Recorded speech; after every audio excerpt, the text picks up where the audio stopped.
And hello again! Welcome back to the 30-day mythical creature drawing challenge, where I am trying to make, and the word here is trying, to make every day a 30 to 45 minute drawing. I'm not even saying sketch anymore because I think these stopped being sketches a while ago, at least some of them.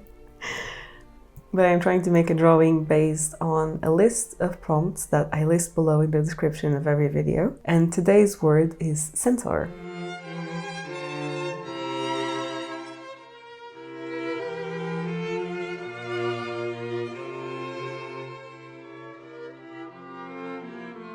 After phoenix, which was the last word, which is not a mythical creature that I particularly enjoy drawing, I felt that having centaur right after was a personal attack, because if there's something I am bad at drawing, and if there's something I hate drawing, is horses. Their legs are too weird. I can never get them right, and so drawing horses for me is always slightly frustrating, and I cannot do it without reference.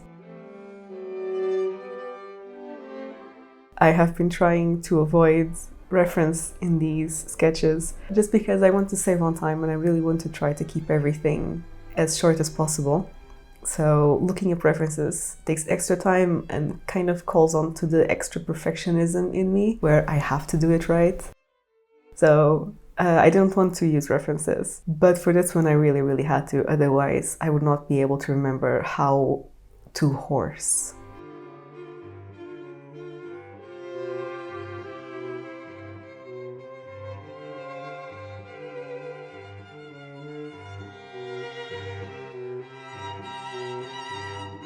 So there were a few interesting choices that were more or less consciously done for this drawing. One is the angle and the pose. That is very tricky. Drawing anything from like an upside down or downside up, I can't remember the word, but drawing anything like that is extra effort. It's quite a difficult angle to do, especially if you are not using a specific reference of that position. But there is also a little secret.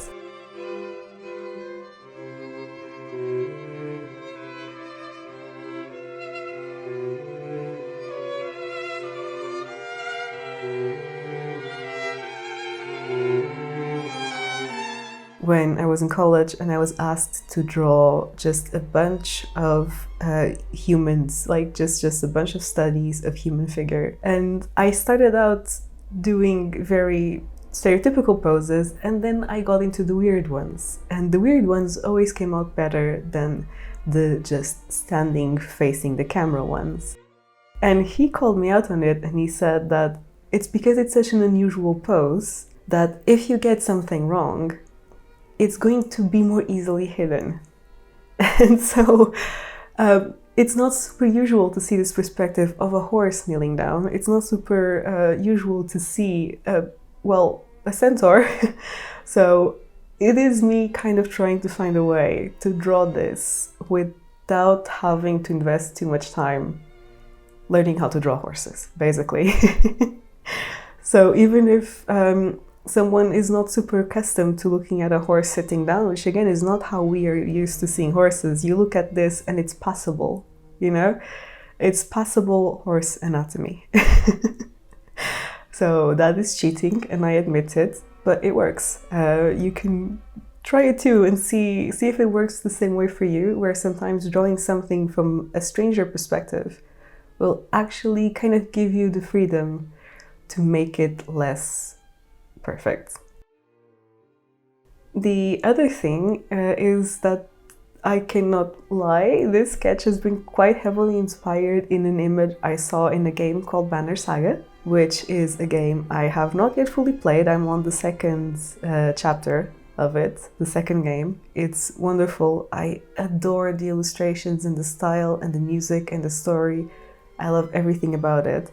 And I am just encountering the horse people of this world, the centaurs of this world, and I'm rather enamored with their design. So it's quite heavily inspired on that. I was going to make it a bit more obvious as well, but there is an image that shows up in the game's promotional in the game's promotional images, where there is one of these horse people just handing out a sword, and I thought it was such a beautiful image and I wanted to do something similar.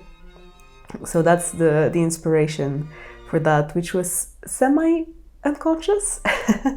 Like by the time I started drawing it, I was like, oh, I've seen this somewhere, and I realized where.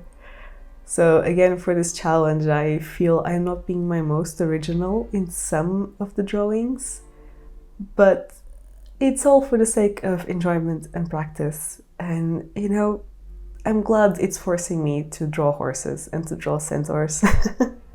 Otherwise, I would probably avoid doing it at all costs.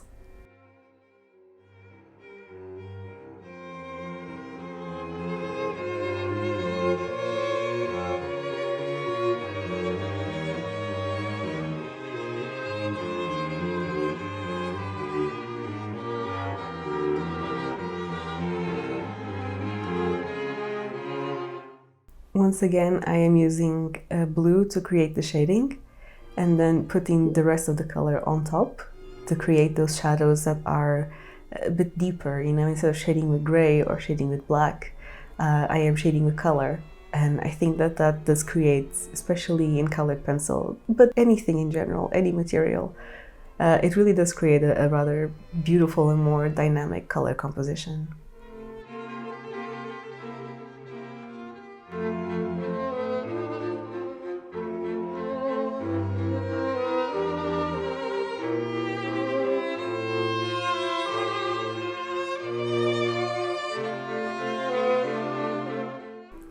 Another confession, two actually. One is that it was extremely hot while I was drawing this. Temperatures where I live can easily reach almost 40 degrees. So my hands were quite sweaty. And when you have sweaty hands on top of watercolorable pencils, it starts to get a bit, well, mushy. So I had to go and correct that a bit in the end. And the second confession is that this very pretty leaf sword is actually inspired on a design I saw on Pinterest. So even though I really like this drawing, I really like this sketch, I think it came out so much better than I expected, and I had so much fun doing it. But I am afraid it is not the most original thing I have ever drawn.